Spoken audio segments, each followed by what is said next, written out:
The air feels, it feels entirely different today. I know you feel it. You can physically feel the density of it. Exactly. If you've been paying attention to the subtle frequencies shifting around you, or if you've been carrying that unexplainable heavy tension in your chest for the last few weeks, you already know. Today is Thursday, March 5th, 2026. A very specific alignment. Highly specific. Yeah. I want you to picture the cosmos right now. Above the atmosphere, while the unawakened world just, goes about its mundane routine, a blood moon eclipse hangs heavy in the sky. Right. And to the masses, it's nothing. Yeah, to the masses rushing to their morning meetings, scrolling mindlessly through their feeds, pouring their third cup of coffee to survive a life they don't even like, it is just a spectacle. A momentary trick of the light. Right, to be photographed, posted, and instantly forgotten. But you are not the unawakened world. For you, the stack of sources we are unpacking today claim that this crimson moon is not merely an astronomical event, it is a celestial alarm clock. It's a divine chronometer. Yes. Clicking in to a highly specific, chillingly precise alignment. And that is exactly the threshold we're standing on. And the texts we're immersing ourselves in today are, they aren't standard analytical documents. Not at all. We are diving into 3 deeply visionary prophetic transmissions: the Moonlight Prophecy, Chosen Wealth, and Faith and Purpose. Which are incredible to read, by the way. They really are. If you were to look at these texts physically, they read like this blend of ancient scrolls and urgent, modern, energetic downloads. Our mission in this deep dive is to decode the high-fidelity timelines contained within these pages. We are going to translate what these authors call the silent vows of the stars. The silent vows of the stars. I just love that phrasing. It's beautiful. We're examining claims of a supernatural shift here. Complete sudden pivot from years of obscurity into a profound season of stewardship and absolute authority. Authority being the key word. Precisely. Now, as your guides through this material, I invite you to suspend your earthly anxieties for this session. Whether you view these texts as literal geopolitical roadmaps, psychological archetypes, or energetic blueprints, these sources claim to hold the architecture for a total global and spiritual audit. A shaking of everything. Everything. We are stepping into the frequency of these prophecies to see what hidden global shifts are allegedly manifesting right beneath the surface of our everyday reality. I want to underline that word frequency. We are reading the energetic weather report of the cosmos, according to these powerful transmissions. And before we go any further into the storm, I have to say this to you directly. If you feel this message resonates with your spirit, subscribe and leave a comment below. It helps me deliver these divine messages to more souls like you, those who are ready for awakening. Let's step right into the immediate chronological threshold outlined in the Moonlight Prophecy, because the manuscript asserts a staggering claim. It really doesn't hold back. No. It says today, March 5th, is the non-negotiable trigger point. The blood moon is not the climax of a cosmic season, it is the starting gun. According to this source, the moment the sky turns red, a 30-day global and spiritual audit is activated. 30 days. 30 days. It's described as a divine chronograph ticking in real time, and it's operating completely independently of human governments or banking systems. The moon, in this context, is a signal written in the language of creation itself. And it anchors this in ancient texts, right? Yes. The transmission points us directly back to the ancient texts of Joel 2.31 and Acts 2.20, which explicitly state that the moon shall be turned to blood before the great and dreadful day. The word before really jumps out at me there. It changes the entire context. It fundamentally changes how you view an eclipse. It's not the main event, it's the warning bell. It signifies a sequence, which means the eclipse is merely the herald of an impending structured trajectory. But what absolutely fascinated me when I was turning the pages of the Moonlight Prophecy is that the authors, they don't just offer a vague sense of impending doom. They claim a terrifyingly specific mathematical precision, and they pull in 2 of the most profound ancient witnesses to validate it. Enoch and John. Enoch and John of Patmos. I want to pause and really unpack this alignment for you. Enoch, according to ancient tradition, was the patriarch who walked with the divine so closely before the Great Flood that he was able to map the heavenly portals. He saw the architecture of heaven. Right.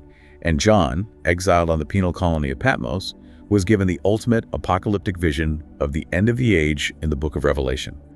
The text argues that these 2 visionaries, separated by thousands of years of human history, are pointing to this exact post-eclipse 30-day window. They are allegedly seeing the identical blueprint of collapse and reordering. And that blueprint, well, it's articulated through a sequence that is ingrained in our cultural subconscious. The Four Horsemen. The Four Horsemen. But the Moonlight Prophecy guides us through this 30-day trajectory, not as an immediate, fiery Hollywood cataclysm. Right, it's much more subtle than that. It's a deliberate, unfolding spiritual and geopolitical strategy. It begins with the White Horse. The source describes this not as a conqueror arriving with a bloody sword, but as a rider bringing a deceptive peace. A deceptive peace. Imagine a world much like our own, utterly exhausted by relentless turmoil. Political division, supply chain crises, and just this baseline economic anxiety. The text suggests that in this precise moment of deep global vulnerability, a velvet glove of diplomatic agreement will be offered. A counterfeit peace. A manufactured consensus. It's designed to seduce the unawakened and systematically lower their spiritual and societal defenses. It is a trap of artificial stability. Which is terrifying. Because when you're deeply exhausted, artificial stability looks exactly like a rescue boat. You don't question it, you just climb in. You're just desperate for it to stop. Exactly. Does the text give us a diagnostic for telling the difference between a real divine peace and this counterfeit one? Because right now, humanity is so desperate for a reprieve, we might just accept a mirage if it promises us a quiet weekend. It does. The text suggests the diagnostic lies in the cost of the peace. Divine peace, it argues, requires alignment and truth, which often brings temporary friction. Truth causes friction. Always.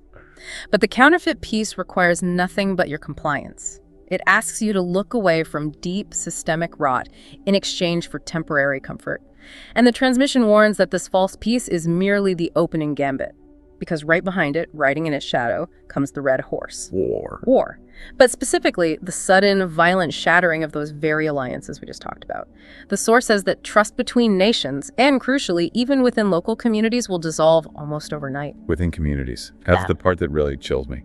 We are looking at violence metastasizing across borders, proving how incredibly fragile human systems truly are. It's the abrupt, horrifying realization that the velvet glove was hiding an iron fist all along. So the illusion of safety shatters, and then the structural dominoes begin to fall. The sequence accelerates rapidly into the black horse. I expected a standard economic warning here, stock markets crashing, inflation, but the source makes a much more insidious claim. It highlights intentional structural inequity. It's not an accident. Right. It claims that food, energy, and basic necessities will become weaponized. Can we pause on that concept of structural inequity? What exactly is the Moonlight Prophecy mapping out here? It is mapping out a scenario where scarcity is not an accident of nature, but a lever of control. We are asked to envision a 30-day window where prices skyrocket into the stratosphere, not just because of a bad harvest, but because the elite are aggressively hoarding wealth and resources in their protected enclaves, leaving the masses to face the hollow ache of hunger. Yes. The transmission insists these are deliberate human actions in a world severed from divine guidance. It is the collapse of the illusion that the system was ever designed to protect the average person. And that engineered, deliberate collapse pays the agonizing way for the final rider. The pale horse. Death. The absolute collapse of all human security. The source paints a stark picture of humanity being forced to look its own mortality right in the eye, stripped of all the modern illusions of wealth, cleverness, technological distraction, or societal safety nets. It is the ultimate confrontation with our own fragility. But here's the vital takeaway for you, the listener, as we analyze these intense claims. The texts are explicitly clear that this sequence, this terrifying gallop of the four horses, is not meant to foster paralyzing terror in the chosen. No, it's an awakening. It is a high-level spiritual alert designed to foster clinical discernment. The question these prophecies are asking you directly is this: are you tethered to a version of reality that costs you nothing? Are you trusting in human systems that are demonstrably fragile, corrupt, and destined to fail? Or are you anchored in something immutable?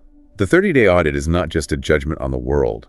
It's a diagnostic of your personal faith. Exactly. It is meant to reveal what is deeply rooted in your spirit versus what is merely decorative. I love that distinction, the difference between a root and a decoration.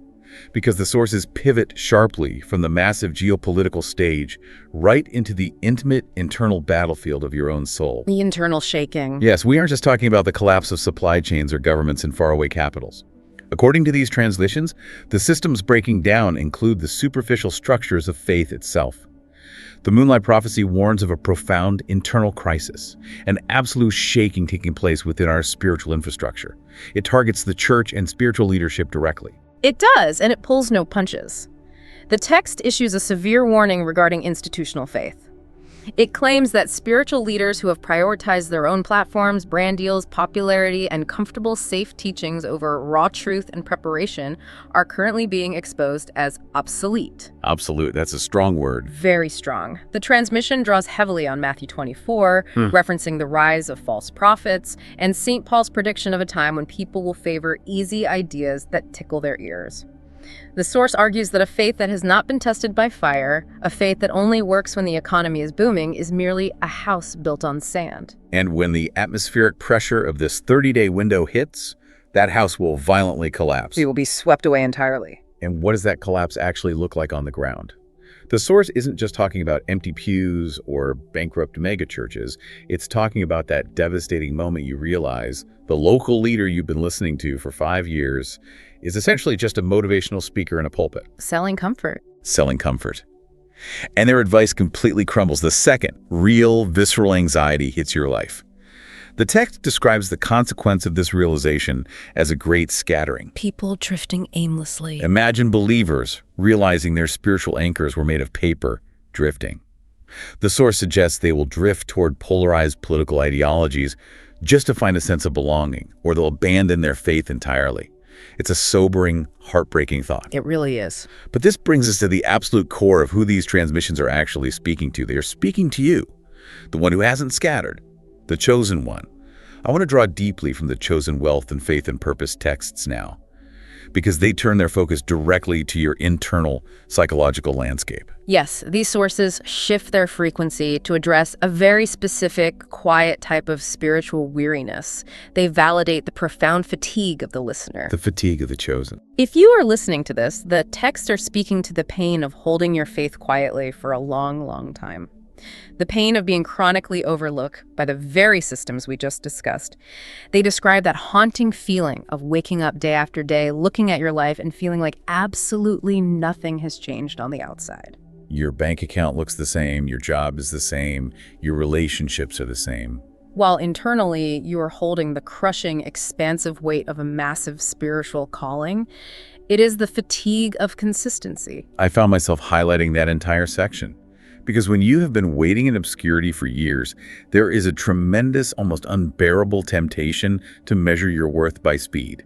You look at social media, and everyone else seems to be accelerating. It's an illusion, but it feels so real. The temptation to seek out new stimulation, to abandon deep roots for cheap novelty, or to assume that because your initial fiery passion has faded into a quiet everyday discipline, that somehow your alignment has shifted. You think, I must have missed my portal. But the chosen wealth source speaks to you directly, saying, heaven sees this endurance. It weighs it completely differently than mere excitement. Your inner fatigue doesn't mean you are weak or failing. It means you have been carrying immense weight. And part of that weight, the texts argue, is the burden of a false self. The survival identity. A survival identity that you are currently agonizingly outgrowing. The sources explain that you learn to survive your obscurity by being perpetually accessible, by over-explaining your choices to people who didn't understand you, by over-giving your energy just to be seen. And by maintaining a constantly agreeable posture just to keep the peace when you had no leverage. Yes, but as you enter this new prophetic frequency, those survival mechanisms are highly flammable. They must burn away. It's a purification process. The inner conflict you are feeling right now, that friction, that profound discomfort in your own skin, that urge to retreat from the noise of your old friend groups is not a sign that you're losing your mind. It is the friction of your own evolution. The texts claim you are being asked to release the identity that kept you safe in the shadows, so you can step into the authority required for the light. And stepping into that light brings us to the most electrifying promise within these entire manuscripts, the breakthrough moment. This is where the frequency completely shifts. We are moving from the painful shaking of the false self into an announcement of profound, world-altering elevation. The chosen wealth transmission declares that a supernatural shift is barreling toward you. Wealth, abundance, and elevation are approaching on this timeline. But there is a massive condition here. Exactly, and I cannot stress how crucial this distinction is. The text insists it does not arrive as chaotic excess, lottery ticket luck, or luxury for the sake of luxury. It arrives as restoration, authority, and divine alignment. The arrival of this wealth, however, is accompanied by a paradoxical instruction. The core thesis of the chosen wealth source is that when heaven elevates you, the first shift is never external, it is internal. The divine changes your awareness before it changes your circumstances. That's such a vital point to grasp. And the primary mechanism heaven uses to protect this newly restored authority is silence. Silence, the text argues, is not a punishment for being overlooked. It is your ultimate, impenetrable protection. Which is so completely counterintuitive to everything our modern culture screams at us. We live in an economy of attention that demands, if you have it, flaunt it. Post the receipt. Right. The text acknowledges this human vulnerability perfectly. It relates to that deeply visceral urge we all have, especially when we've been dismissed, overlooked, and underestimated for years by our peers or families. You want to finally be seen. You want to look at those who doubted you and say, look at me now, I was right. It's a very natural, very human desire. But the source issues a stark, uncompromising warning. Visibility is almost always confused with validation. If you allow newly acquired money, success, or spiritual authority to validate your worth, you hand the keys of your identity over to the crowd. You give it a power it was never meant to hold. The transmission frames this required silence not as a weakness or a lack of confidence, but as a profound restraint. And restraint is the truest marker of power.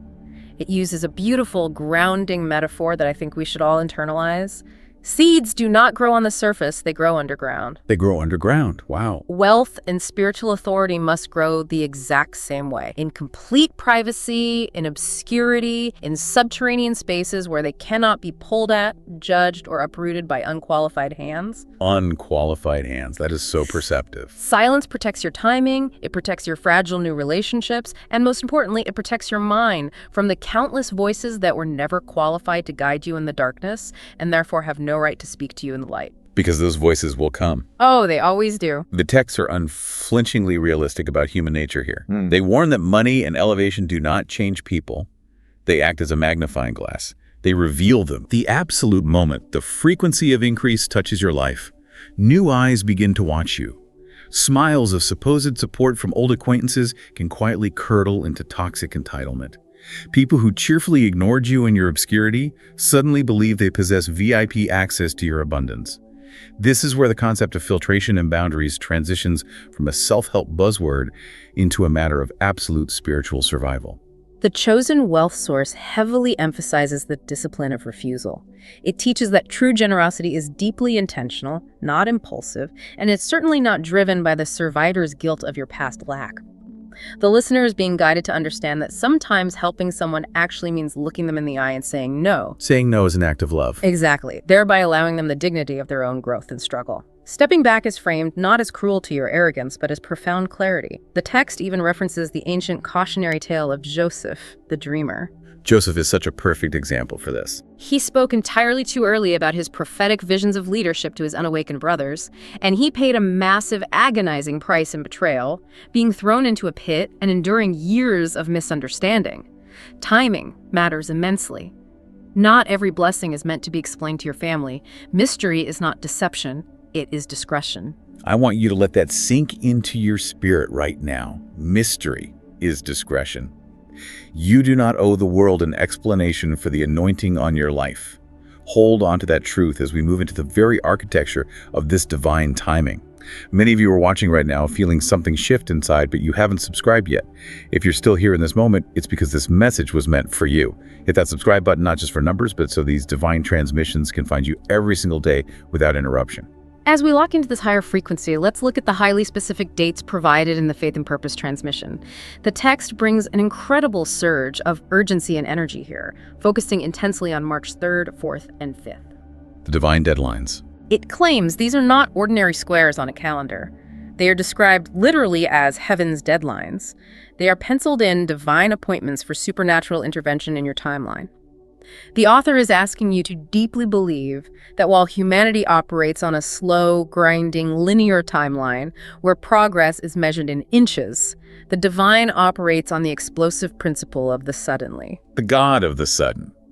The text explores this theological concept with such incredible fire. I was captivated by this section. It argues that while we build slowly, brick by agonizing brick, heaven often releases everything in a blinding, reality-altering flash. It shatters the linear timeline. It points to monumental moments in the ancient text to prove this isn't a new phenomenon. Think about the rushing mighty wind of Pentecost that birthed a global movement in a single afternoon. Think about the midnight earthquake that shattered the prison foundations and freed Paul and Silas instantly while they were singing in the dark. The instantaneous cleansing of the leper. Yes, the lame man at the beautiful gate leaping up without months of grueling physical therapy. The core concept the text is hammering home is that what human logic dictates will take 10 years of grinding, networking, and striving the divine frequency can accomplish in 10 minutes of alignment. 10 minutes of true alignment. But to access this suddenly, the text demands that we fundamentally reframe our entire psychological understanding of waiting. It connects this deeply to the ancient wisdom of Habakkuk 2.3, the vision waits for its appointed time. It waits for its appointed time. The transmission insists with beautiful compassion that your years of waiting have never been a delay, and they certainly haven't been a denial. They have been active, rigorous preparation. It's building capacity. It likens your quiet endurance to Queen Esther, fasting in the terrifying shadows for 3 days before the king extended his golden scepter and changed the fate of an entire nation in a heartbeat. It mirrors the prophet Daniel, whose answer was dispatched from heaven the very moment he began to pray, but was delayed in the unseen, energetic realm by opposing forces until the exact appointed time of release. So the waiting is active. Waiting, therefore, is not a passive void where nothing is happening. It is a pregnant pause. It is the drawing back of a bowstring. That is such a powerful visual, the drawing back of the bowstring. So let's ask the highly practical question the text posed next. What actually happens when the string is released? When the survival pressure finally fades, the suddenly hits, and the wealth and authority arrive. This is where many fail. Right. The chosen wealth source shifts into an incredibly pragmatic segment on empowerment, detailing the true anatomy of wealth, and this is where I found one of the most surprising insights in the entire stack of sources. It introduces a very unexpected, highly dangerous new enemy for the chosen one. Once the breakthrough happens, your enemy isn't poverty anymore. It isn't even your old detractors. It's boredom. Yes, the immense peril of a sudden lack of urgency. The text explains the psychology behind this brilliantly. When you have been running on the high-octane adrenaline of survival for years, worrying about rent, fighting for recognition, battling spiritual warfare, the sudden removal of that immense pressure can leave a terrifying void. A massive vacuum in your nervous system. If you aren't deeply anchored in your purpose, boredom creeps in quietly. The source warns that boredom combined with sudden money is highly destructive. It leads to impulsive investments to feel the thrill of risk again. It leads to the desire to fund constant entertainment or surround yourself with yes men. Because you miss the chaos. Exactly. This is why the transmission heavily emphasizes maintaining your rhythm. It argues that your daily work, your mundane routines are not just a means of income, they provide crucial architectural structure for your mind. Without structure, spending becomes a chaotic, desperate attempt to feel something. I had to laugh when I read this part because it is so incredibly relatable to human nature. The text warns against the danger of changing everything in your life all at once. Let's be honest, we all know that feeling. You finally get a little bit of breathing room in your bank account, the survival adrenaline drops, and suddenly it's 2 a.m. on a Tuesday, and you're on your couch deeply convincing yourself you need to buy a boat, or move to Bali, or completely reinvent your personality. We've all been there. The text is essentially putting a hand on your shoulder and saying, don't buy the boat, don't quit everything tomorrow, sit in the quiet. Wealth is a massive environmental change, and the human spirit requires time to adapt to new altitudes. You have to acclimatize to the blessing. Keeping parts of your daily life completely, boringly normal gives your nervous system the time to adjust to the increase without destabilizing your core identity. And speaking of practical steps, the text highlights a deeply spiritual piece of advice that sounds like financial planning clearing your debt. The clearing of debt is presented in these pages not out of a fear of financial ruin or traditional economic advice, but as a profound act of energetic stewardship. The text describes old financial obligations as a silent thief that constantly drains your spiritual clarity. A silent thief. Resolving debt removes an invisible, heavy psychological weight. It frees the mind from underlying subconscious anxiety. When you are no longer making decisions based on what you owe, your decisions moving forward can be made from a place of absolute calm, sovereign choice, rather than underlying pressure and fear. Which brings us to the ultimate synthesis of what the chosen wealth source is truly trying to impart to you. It redefines power and freedom entirely. The text claims that true freedom is not found in the accumulation of luxury items, designer brands, or the ability to show off to people who used to ignore you. True freedom is choice. Absolute sovereignty over your life. Yes, it is the sovereign ownership of your own time, your own energy, and your own peace. You have to step into it. The ultimate question is, how do you actively survive the geopolitical shaking of the Four Horsemen and faithfully steward the sudden wealth of the breakthrough? The answer provided across these texts is a methodology they call the Enochian Protocol. The Enochian Protocol. This sounds like something out of a sci-fi epic, but it is the ultimate spiritual survival strategy. This goes right back to Enoch, the ancient patriarch who walked with the divine daily. He lived in constant communion. The texts stress that in this 30-day window following the blood moon, spiritual alignment is no longer a lifestyle choice, a weekend retreat, or a Sunday hobby. It is a covenantal, daily, non-negotiable requirement. This is not a passive waiting game where you sit back on the couch and hope the universe sorts out your destiny. It is a call for an active, aggressive, militant faith. But what does the Enochian Protocol actually look like when your alarm goes off on a Tuesday morning? The text actually outlines a specific diagnostic for this protocol. It asks the reader to brutally audit their first hour of the morning. When you open your eyes, are you immediately reaching for the manufactured chaos and counterfeit peace of a social media news feed? Which is so easy to do. Or are you stepping into the absolute intentional silence of the protocol? Walking with the divine requires actively tuning your frequency before the world can tune it for you. The sources call for a faith that moves mountains, utilizing vivid, ancient archetypes.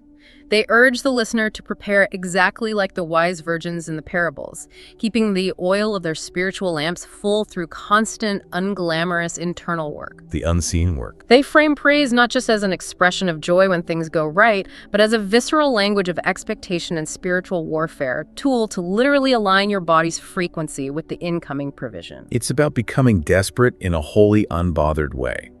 The texts advocate for forcefully replacing the language of limitation, I can't, with the language of divine possibility, God can.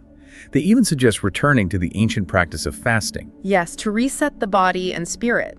Not as a diet, but to starve the ego, sharpen your spiritual senses, and make your spirit infinitely more receptive to the subtle, quiet signals of the divine in a loud world.